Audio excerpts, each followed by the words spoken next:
Qué bueno que comparto este campo de trabajo con ustedes, qué bueno que tengo que sembrar y cosechar al lado de bolivianos como ustedes. Me hacen sentir satisfecha de haberme dedicado al periodismo. Qué gusto estar con ustedes. Agradezco haber seguido el camino de ustedes, esta elección en el periodismo. Freddy, ¿hay algo que celebrar hoy?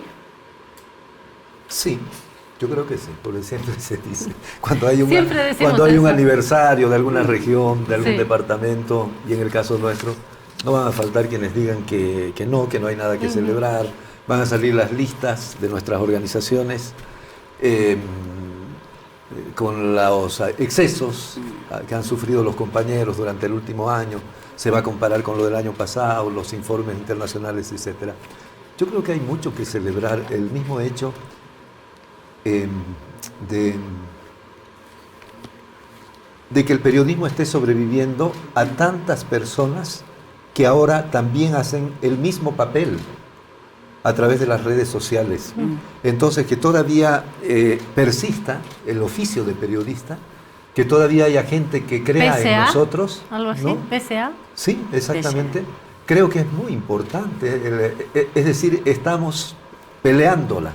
No hemos bajado la guardia, ¿no? El caso de los periódicos es dramático a nivel mundial. El caso de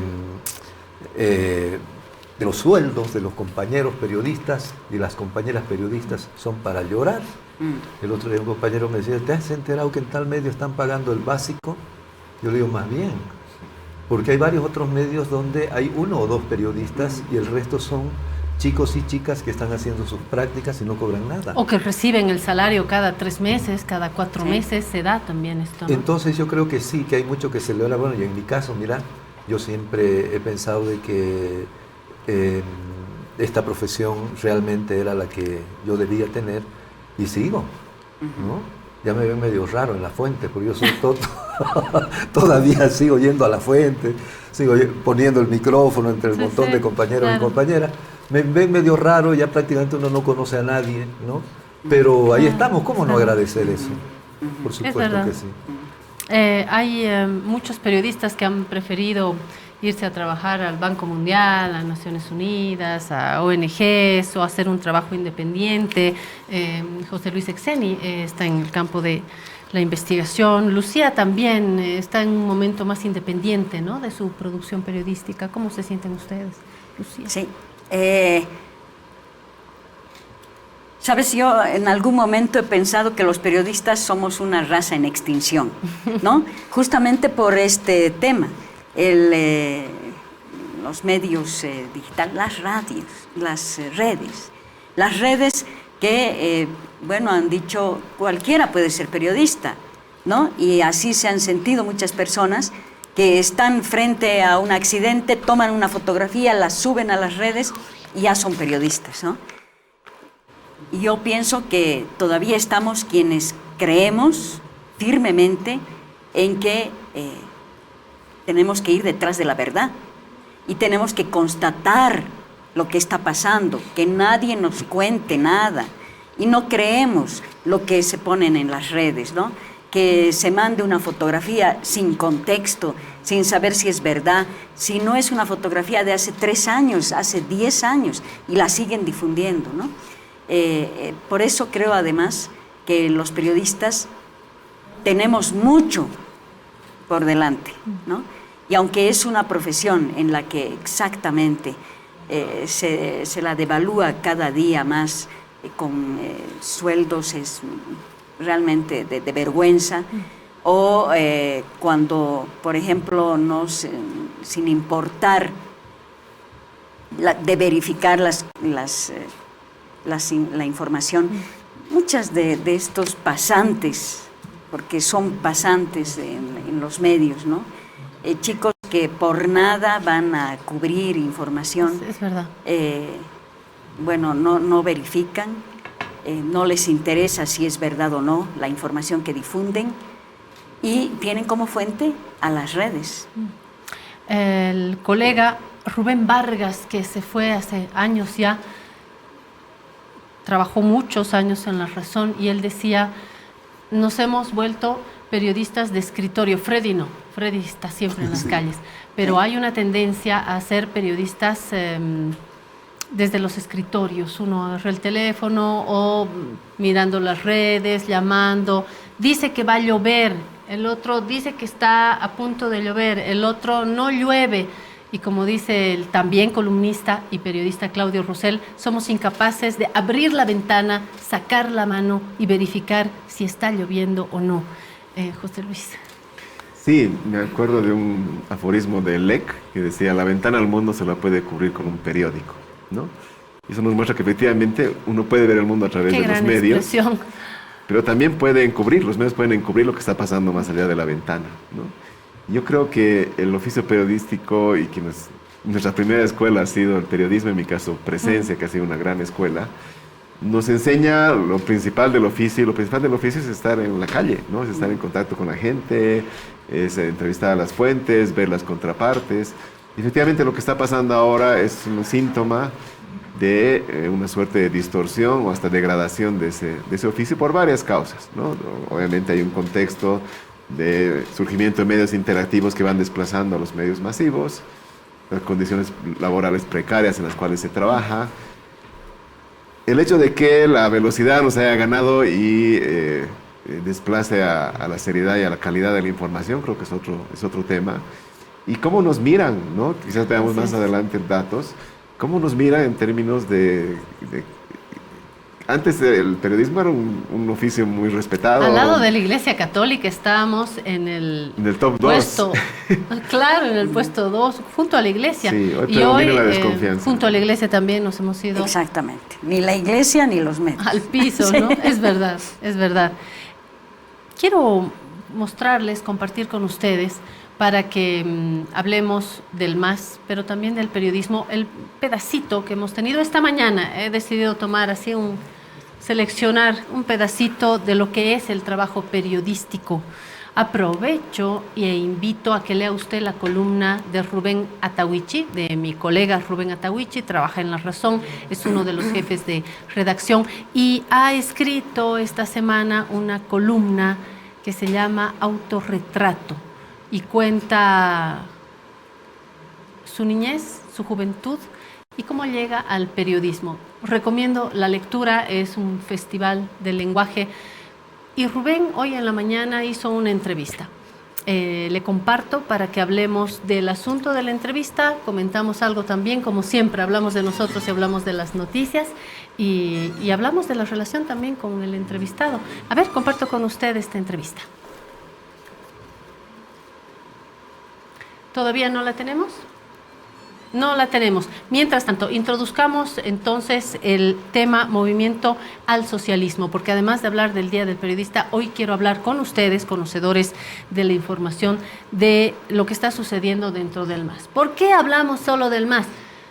Porque resulta que están ocupando el mayor lugar en el espectro de la política y porque de las peleas del MAS y de la sangre que corra en medio de estas dos alas va a depender el futuro del país, institucional, político, económico. Así que hablamos del MAS, me dicen que ya tenemos la entrevista, lanzamos las dos cosas. Vamos a hablar del MAS, del trabajo periodístico.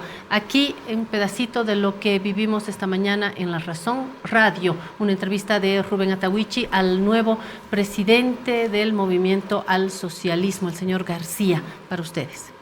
Yo evidentemente estuve trabajando, pero por estos motivos dejé de trabajar. ¿Dónde trabajaba Grover? Ministerio de Desarrollo Rural y Tierras. ¿Qué función cumplía? Director de IPDPACU. Entonces dejó de ser funcionario y ahora obviamente sí, se dedica solamente a la dirigencia. Un poquito, ¿podríamos agilizar, por favor? En su criterio, ¿qué hay que modificar del estatuto vigente desde septiembre de 2021? Por ejemplo, un ejemplo. Mire, el tiempo está corto. No sé si me entendió. Entonces, el tema de 10 años de militancia es, pues, querer concentrar un poder del MAS y PCP a solamente algunas personas, porque 10 años las nuevas generaciones no tienen oportunidad. Hay dos artículos polémicos de los que se ha hablado en este Congreso y también en la opinión pública. ¿Van a ser modificados estos artículos? Mire, las organizaciones matrices y el pueblo ha decidido estructurar o modificar. Seguramente en ese Congreso se va a debatir todos los artículos. ¿Qué artículos son buenos, qué artículos son contrarios a la población o a la militancia? ¿Ha cumplido la Dirección Nacional del MAS de su sector con ese requisito de militancia de 10 años?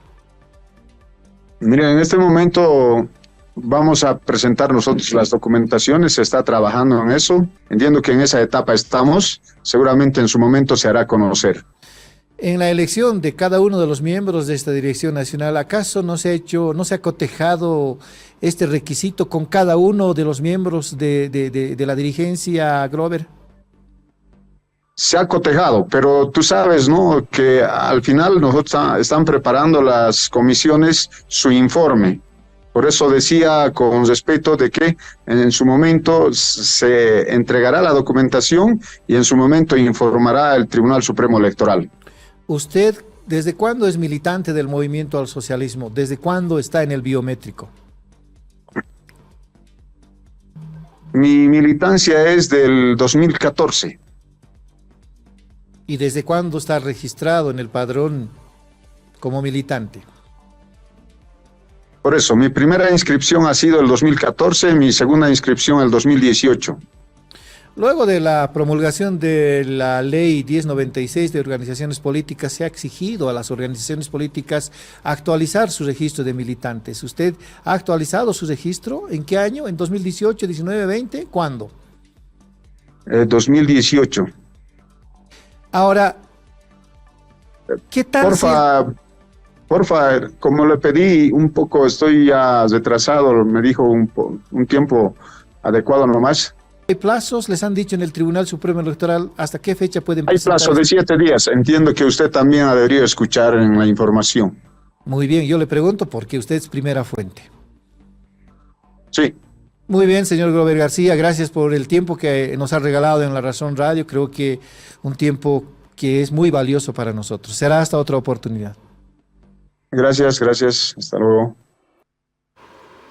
Grover García, que ha sido electo presidente del Movimiento al Socialismo. Sirvo este platito, colegas, porque creo que hay que hablar del trabajo de los periodistas, hay que hablar de nuestra relación con el poder, y tomo este momento de la entrevista que marca cierta tensión, no solamente con el actual o el presidente del MAS, arcista, ya no sé ni cómo nombrarlo, sino con otros actores del poder. Yo recuerdo que en la última entrevista que le hice al expresidente Evo Morales, le doy la bienvenida y el expresidente Morales me dice: te van a cortar la publicidad por esta entrevista.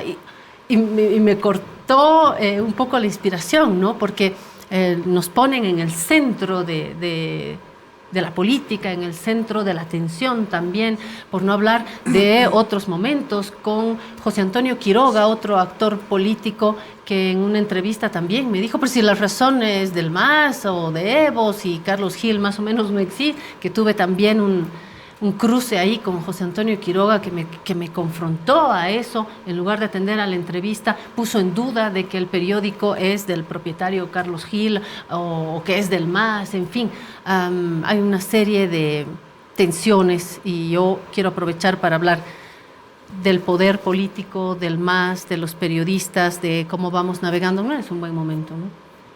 ¿O sí? Es decir, la práctica ahora es desacreditar al periodista, normalmente al periodista, que se atreve a dar cierta información. Eso se está convirtiendo en una práctica absolutamente nociva, dañina, porque eso, sin lugar a dudas, restringe el derecho al trabajo que tenemos los periodistas. Compañero Rubén tiene todo el derecho de preguntar sobre los vacíos que pudieran haber en torno a esta persona, y si él aceptó la entrevista tiene toda la obligación de explicarlo, porque él está ocupando una función, ¿no? Entonces, pero no es solamente a nivel político que hay esta campaña de menosprecio en nuestro trabajo. También vienen desde dentro, estamos viviendo. Esa es la más dolorosa. Es la más dolorosa, ese es el elemento nuevo y ese es el elemento impune, porque finalmente cuando la agresión de cualquier tipo viene de un gobierno, de una autoridad, uno va y denuncia a sus organizaciones y las organizaciones normalmente le dan el respaldo a uno. Deberían defender. Deberían, ¿no? Entonces, ahora no, pues, son las organizaciones las que se tiran contra nosotros, contra los que no somos, ellos han creado una categoría, independientes. El otro día, yo hablando con un compañero periodista que se ha sumado a una religión, él me decía, para que discutamos, primero resolvamos esto. ¿Estás de acuerdo con la creación o con que el ser humano salió del mar y fue evolucionando? ¿Evolucionista o creacionista? Esa es la trampa. De eso se trata. Listo, ya está, ¿no? Para él, eres evolucionista, ya no sirve para nada, ¿no? Eres creacionista, bienvenido, ¿no? Creemos en Dios, que el Dios lo hizo todo, etc. Lo mismo está pasando con nuestros colegas. Si ustedes revisan, hace 3 días, con motivo, si no me equivoco, de este ataque cibernético que sufrió el Deber, la Asociación de Periodistas ha vuelto a sacar un comunicado donde sin ningún reparo dice la Asociación de Periodistas de Bolivia, y de La Paz, etcétera, y los periodistas independientes reclaman. El resto no existimos, no hay. Por ahí está viniendo la mano más dura, la más...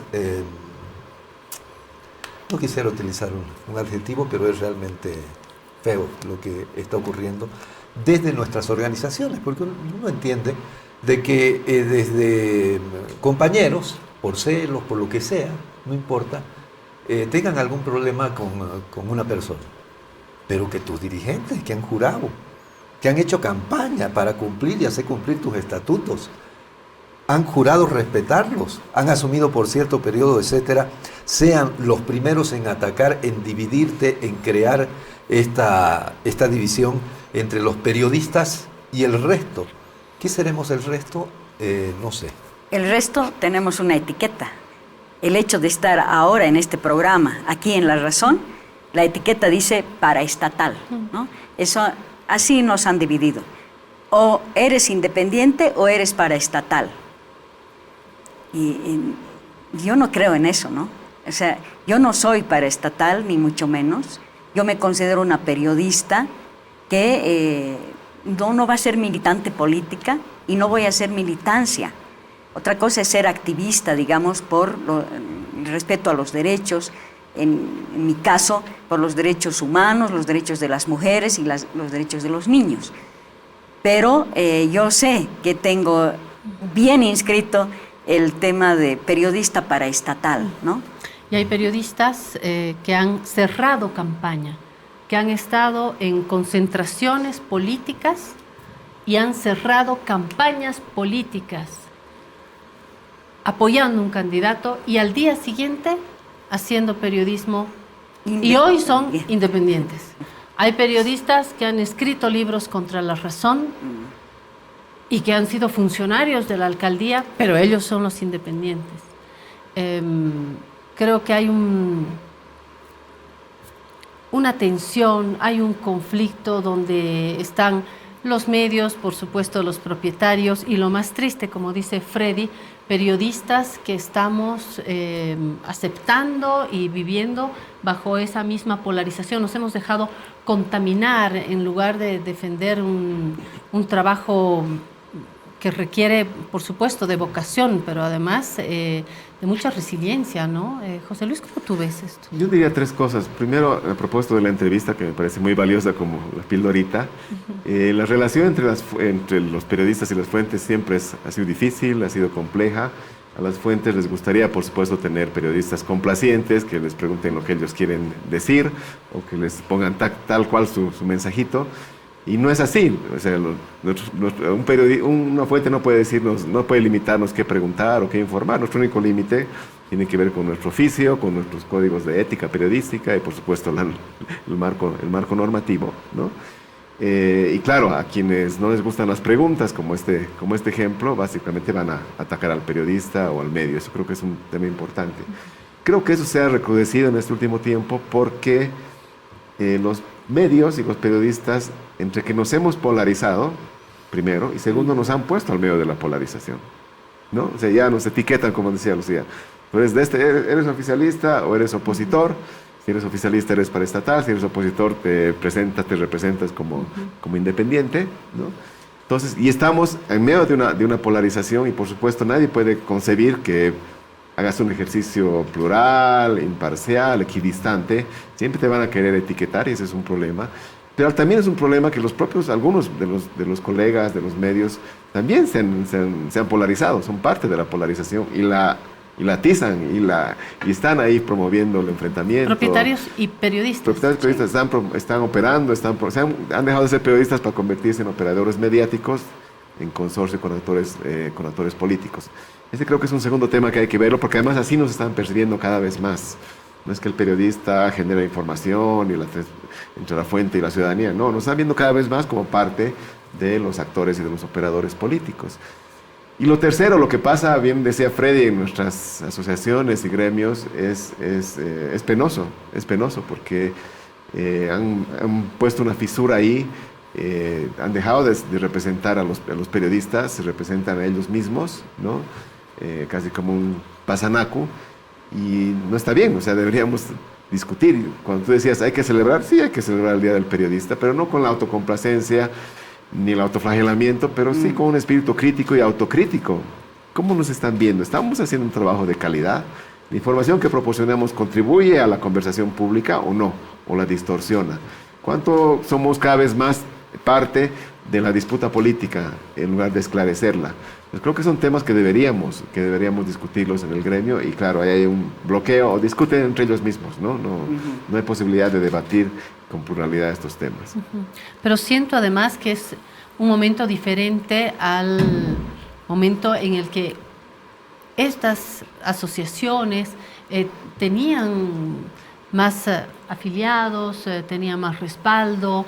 Me da la sensación, cuando vemos las cifras que salen de sus propias elecciones, ¿cuántos están afiliados? Yo nunca estuve afiliada a la asociación, no estoy afiliada a nada, en verdad, lo que no me quita mi definición como periodista, pero siento que hay cada vez menos personas inscritas, que cuesta darle solidez otra vez a estas instancias que sí deberían existir, que deberían tener mayor representatividad, que debería unirnos en torno a debates que no tienen que cantar una sola canción, sino debatir lo que está en juego en el periodismo hoy, que es un tiempo tan difícil de transformación tecnológica y de polarización política en el continente y en el mundo, ¿no, Freddy? Nunca más que ahora debiéramos estar codo con codo, ¿no? Es decir, brazo con brazo, defendiendo nuestra profesión.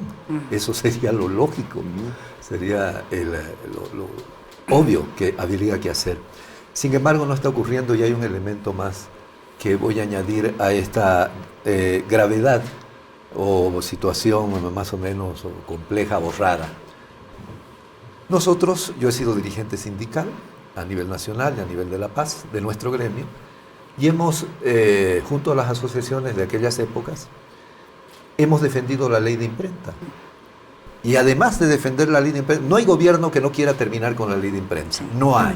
Usted tiene que revelar la fuente. Y la ley de imprenta dice, no revela. ¿No? Vamos a la justicia ordinaria. La ley de imprenta dice, no, aquí hay un tribunal especial. Porque si no, todos los periodistas, con gente que tiene poder y puede pagarle a un juez, estuviéramos en los tribunales todo el tiempo y no trabajando ni informando. Bien. Como defendemos la ley de imprenta, también defendemos la autorregulación.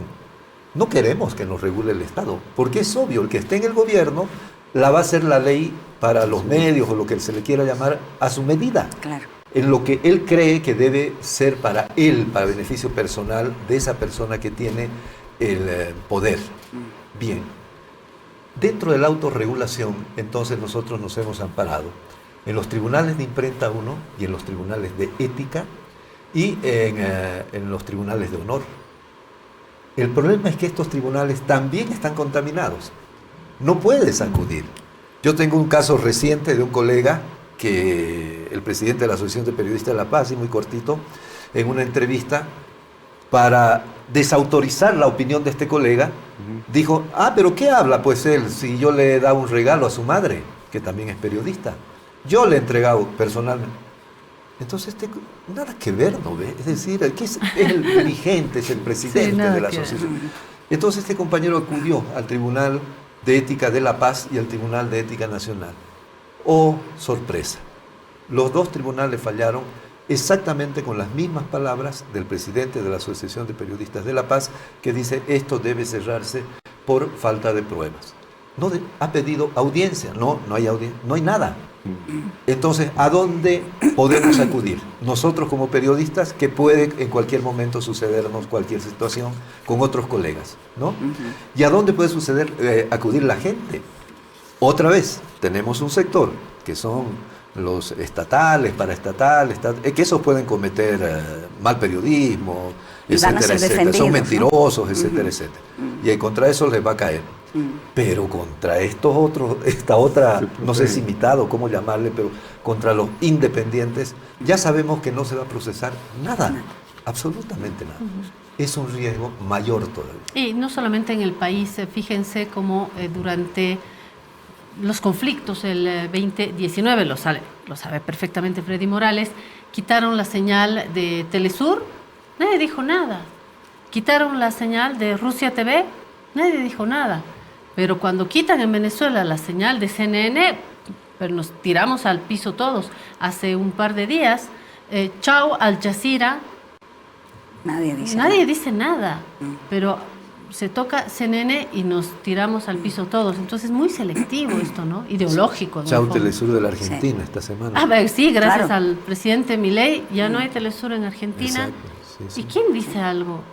No escucho mucho, y esto es lo que me hace ruido. Sí, es que todo responde a lo mismo, ¿no? Y eso es lo que no se ve. No hay nada distinto, no aceptan nada distinto. Como dice Freddy, defendimos, tú estabas en el sindicato y yo estaba en la asociación, ¿no? Y bueno, ambos defendimos la ley de imprenta. Yo sigo siendo jurado de imprenta, ¿no? Porque no. Pero entraron también ya otros jurados del otro lado. No pasa nada, no prospera. No hay nada que se debata tampoco en la ley de imprenta.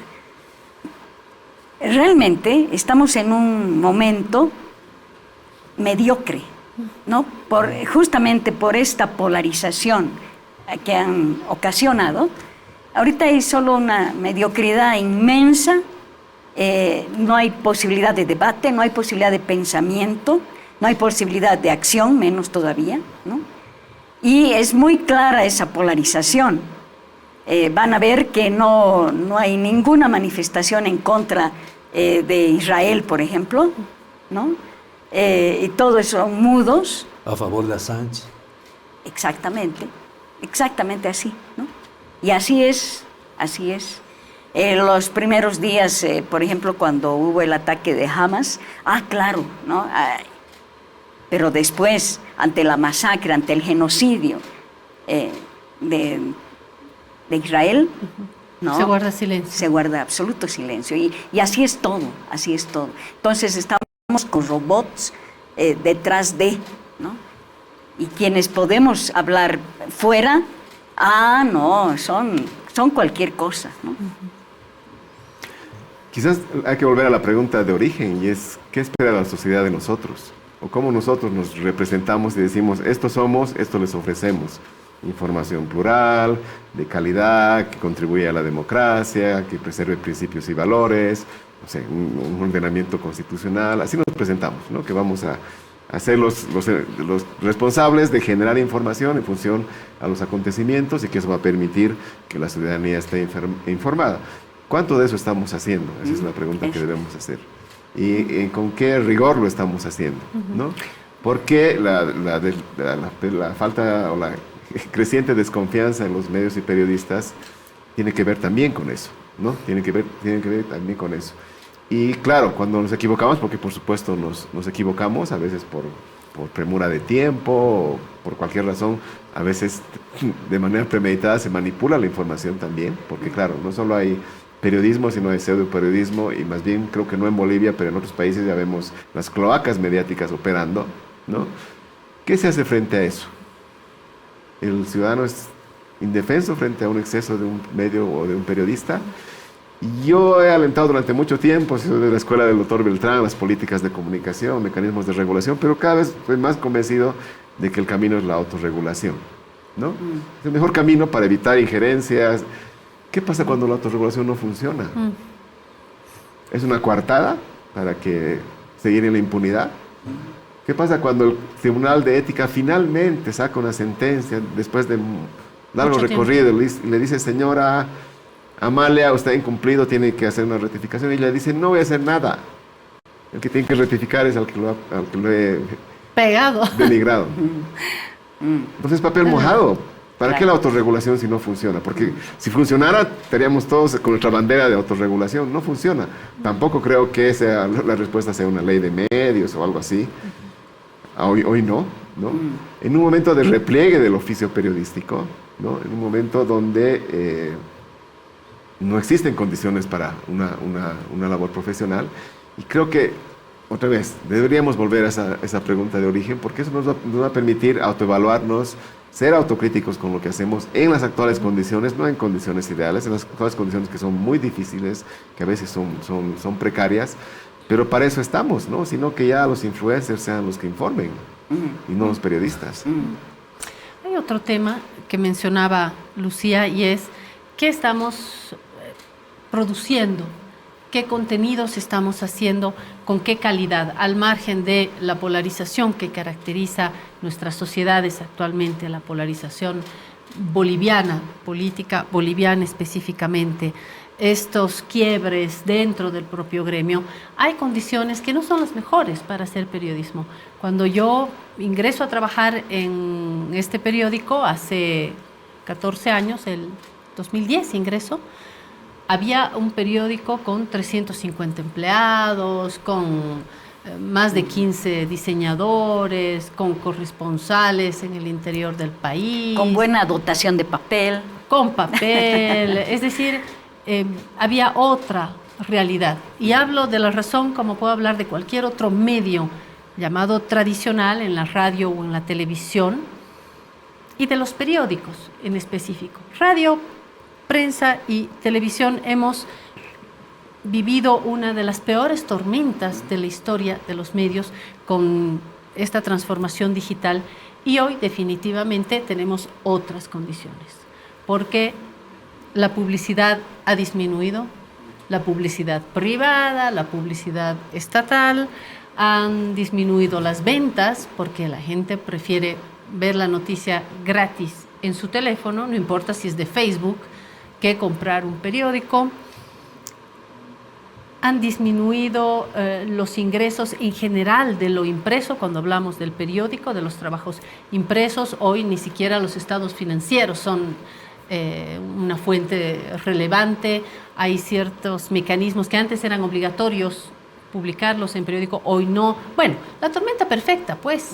Esto quiere decir que hay que ajustarse los cinturones, hay que vivir con equipos mucho más reducidos. Esto quiere decir que ya no hay, y en los otros medios tampoco, un equipo de corrección. Antes decíamos, pasa a corrección. ¿Qué corrección ni qué corrección? Hoy no hay corrección. Hay un solo fotógrafo donde antes habían 8. Hay 20 periodistas donde antes habían 200 o 150. Es decir, los números han variado enormemente. Entonces, cuando alguien dice, ¿puedes mandar a un periodista, por favor, a la apertura de una sucursal del banco? No sé qué, yo me mato de la risa y digo, realmente no se ha asumido el momento en el que estamos pasando. Y eso nos obliga también a hacer un trabajo en casa. Ya no tenemos los mecanismos, no tenemos las herramientas para poder salir, para fotografiar por nuestros propios medios, para verificar las noticias, para redactarlas, para corregirlas, para tener el tiempo de diseño, en fin, se han reducido muchísimo las condiciones y estamos haciendo picante surtido, pero en una cocinita de este tamaño, ¿no? Sin pollo, sin carne, sin panza. Con una hornilla. Y con una hornilla. Es muy complicado, es muy complicado. Y eso no lo sabe la gente. De modo que lo digas vos ahora, que sos directora de un periódico, tiene un valor enorme para entender, por ejemplo, el periodismo escrito, ¿no? Pero impreso, pero en realidad todo es así. Todos los medios. ¿Sabes? Yo no me veo, porque ahora todo el mundo quiere like, ¿no? Me gusta. Yo no me veo haciendo el papel de la Sacaca, pues de la señorita Sacaca, por ejemplo, ¿no es cierto? Difícil. Se van a reír en vez de darme el like. Hay un elemento que es muy importante. La mentira, que están difundiendo muchos medios que tienen llegada, más llegada que otros, mentiras. O las medias verdades. Exactamente. ¿No? Vamos con 1 o 2 o 3. Sí. Siguen hablando, periodistas, que ya deberían tenerlo resuelto, siguen hablando de fraude electoral del 2019. Periodistas que ya lo deberían tener resuelto, porque hay videos, hay informes de organismos especializados como el de Derechos Humanos, de la OEA, etcétera, siguen hablando de que un grupo de alteños quería hacer volar la planta, es decir, volarse ellos y volar a toda su familia en las 20 cuadras, porque eso les dijo, digan eso, les dijo Murillo, el ministro de Gobierno, les dijo a los medios. Y si ustedes se acuerdan, todas las televisiones pasaban esas imágenes de México, donde un tiempo antes hubo un accidente de ese tipo. El censo, no han tenido ningún problema en decir, no de su nombre, no de su apellido, se van a enterar, le van a quitar cosas, van a saber dónde vive. Control pero estatal. La ¿no? cablera, el cable que uno el celular, para ir a un celular me piden mi número de carnet y dónde vive, toda la información. El servicio de electricidad me pide lo mismo, el de agua igual, pero mira cómo se arma, y hay gente que, claro, es tan fuerte, son tan fuertes los medios de comunicación, aún que hay mucha gente que se lo cree. Eso es gravísimo. Es decir, ¿cómo enfrentar eso? Si eso ya se ha hecho en una práctica. ¿Han escuchado ustedes alguien de los independientes que alguna vez hubiera dicho, miren, me he equivocado en tal cosa, van a disculpar a su público que ha confiado en esa persona, que lo escucha o que lo lee, lo que sea, y decir, me equivoqué, disculpa, te mal informé? No hay, yo no lo he visto. No sé si ustedes. No, porque hay algo muy claro, ¿no? Son capaces de publicar en el titular, cambiando, poniendo la verdad, pero adentro, bueno, al revés, el titular lo repiten y adentro de la noticia son capaces de poner, digamos, en una pequeñez que se habían equivocado. Pero la gente lee el titular, ¿no? Y entonces se reafirma en lo que había dicho. No. Y las formas, quiero hacer referencia a un ejemplo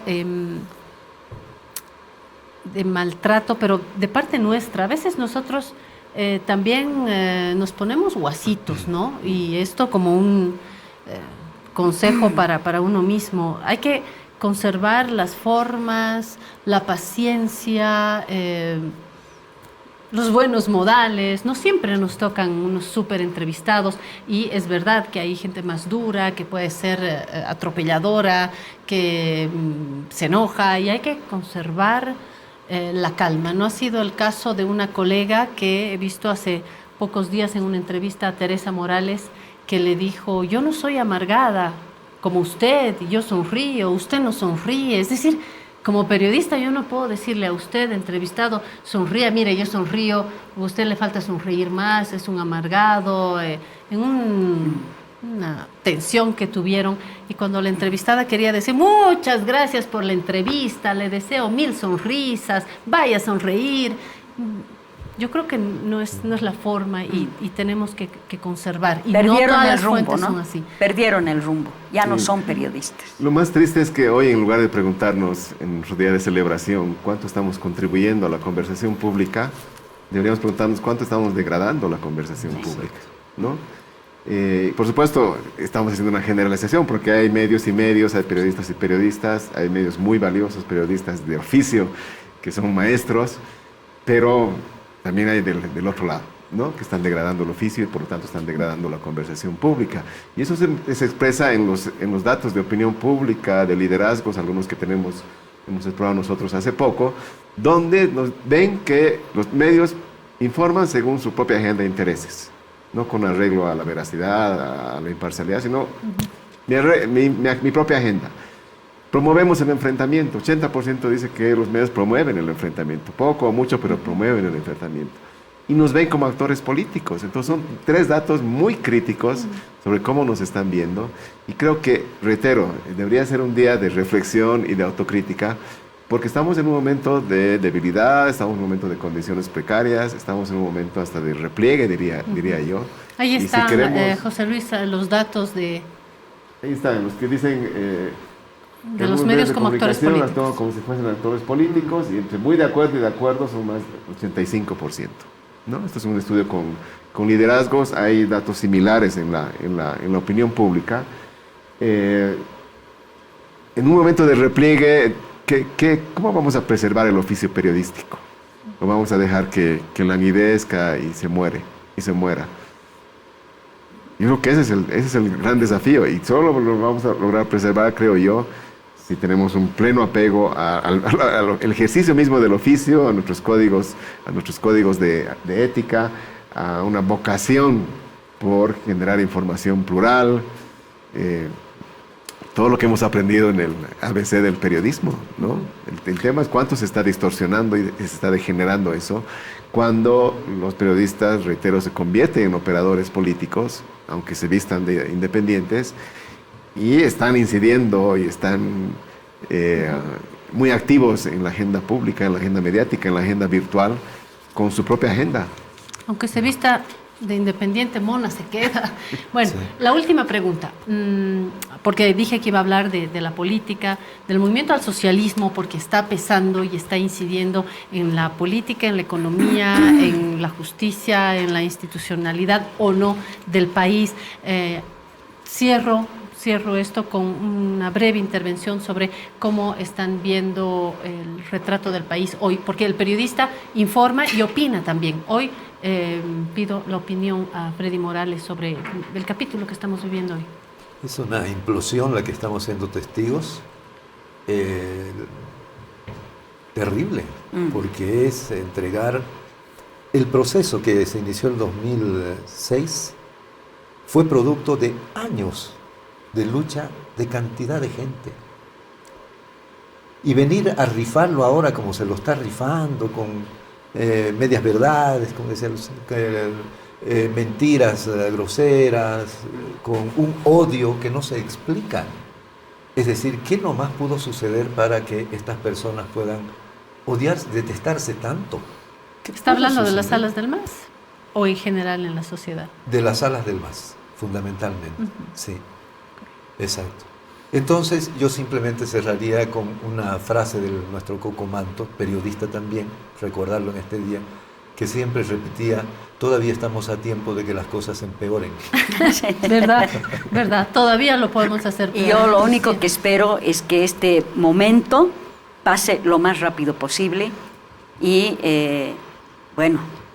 tengamos que escribir otro tipo de noticias dentro de muy poco, porque nos está dañando profundamente a todos, ¿no?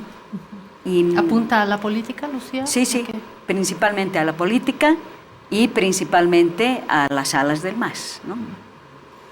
Yo temo que no va a ser de corto plazo, va a ser largo, es una implosión que llegó para quedarse, yo creo que no hay camino de retorno en esta disputa interna entre las dos facciones.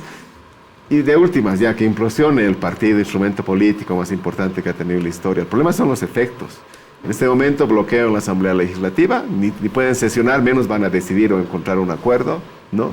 Hay parálisis decisoria ahí. Han conformado un suprapoder entre operadores políticos y algunos magistrados y salas constitucionales para decidir por encima de los órganos del poder público.